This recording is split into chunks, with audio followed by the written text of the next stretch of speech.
আসসালামু আলাইকুম। আজকে তোমাদেরকে হিসাব বিজ্ঞান তৃতীয় অধ্যায় অর্থাৎ দুতরফা দাখিলা পদ্ধতি যে অধ্যায়টা আছে সেটা থেকে এমসিকিউ সলভ করাবো ইনশাল্লাহ। এই ক্লাসটি করার মাধ্যমে তোমরা এমসিকিউ 100% কমন পাবে।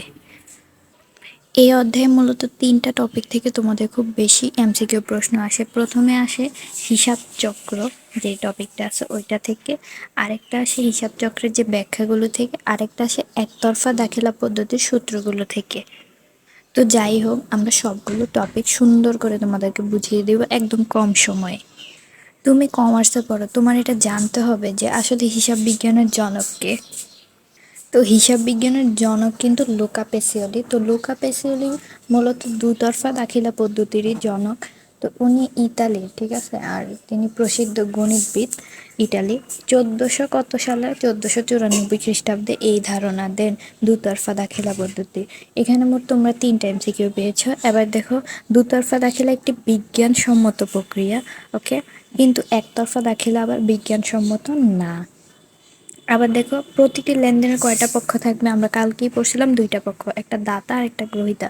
অর্থাৎ একজন সেবা দিবে আরেকজন সেবা প্রদান করবে, মানে একজন সেবা গ্রহণ করবে একজন প্রদান করবে। এই দেখো, যে পক্ষ সুবিধা পায় সে হচ্ছে গ্রহীতা অর্থাৎ ডেবিটর, আর যে সুবিধা দেয় সে হচ্ছে দাতা অর্থাৎ ক্রেডিটর। আধুনিক হিসাব বিজ্ঞানের মূল ভিত্তি কাকে বলা হয়? দুতরফা দাখিলা পদ্ধতিকে। আধুনিক হিসাব বিজ্ঞানের মূল ভিত্তি কাকে বলা হয়? দুতরফা দাখিলা পদ্ধতি। আর হিসাব বিজ্ঞানের মূল ভিত্তি হচ্ছে লেনদেন, ঠিক আছে।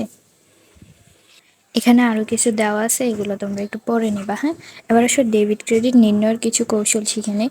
দেখো, যখন আমাদের সম্পদ ও ব্যয় বাড়বে তখন সেটা ডেবিট হবে, আর সম্পদ ও ব্যয় কমলে আমাদের সেটা ক্রেডিট হবে।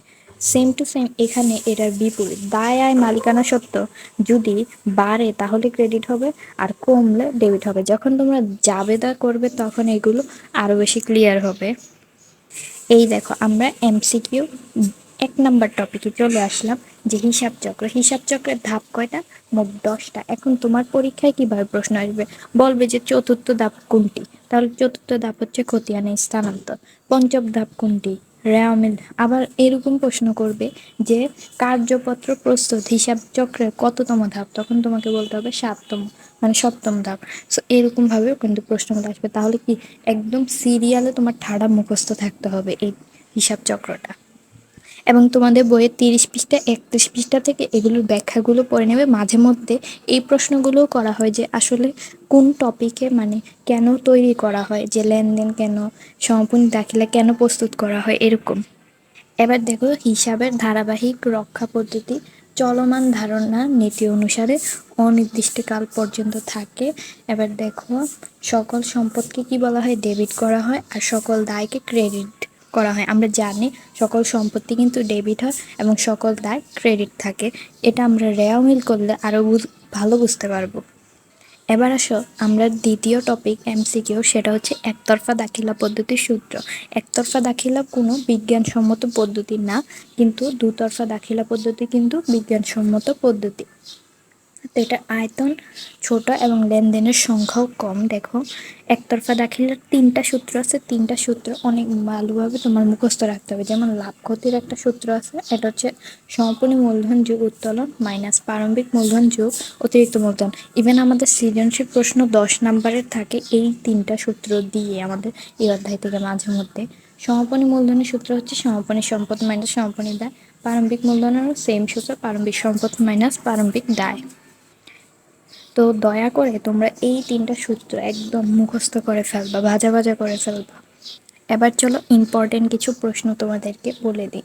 দুতরফা দাখিলা পদ্ধতিকে একটি নির্ভরযোগ্য বিজ্ঞানসম্মত পূর্ণাঙ্গ স্বয়ংসম্পূর্ণ হিসাব সংরক্ষণ পদ্ধতি। বর্তমানে হিসাবের ভিত্তি কোনটা? দুতরফা দাখিলা পদ্ধতি, অথবা আধুনিক হিসাবের ভিত্তি হচ্ছে দুতরফা দাখিলা পদ্ধতি। এখন দুতরফা দাখিলার সুবিধা গ্রহণকারীকে কি বলা হয়? ডেটর। আর যে সুবিধা প্রদান করে তাকে কি বলা হয়? ক্রেডিটর, অর্থাৎ গ্রহীতা আর দাতা। আর মনে রাখবা, দুতরফা দাখিলা পদ্ধতিতে মোট ডেবিট টাকা মোট ক্রেডিট টাকা সমান হবে। ওকে ওকে। এবার দেখো আর কি আছে এখানে, আর কিছু নাই ইম্পর্টেন্ট। এই টপিকটা হচ্ছে তোমাদের নগদান বইয়ের, যে নগদ প্রাপ্তি জাবেদায় প্রাপ্তি সংক্রান্ত তথ্য লেখা হয়, আর নগদ প্রধান জাবেদায় তোমাদের নগদ প্রধান জাবেদা প্রস্তুত করা হয়।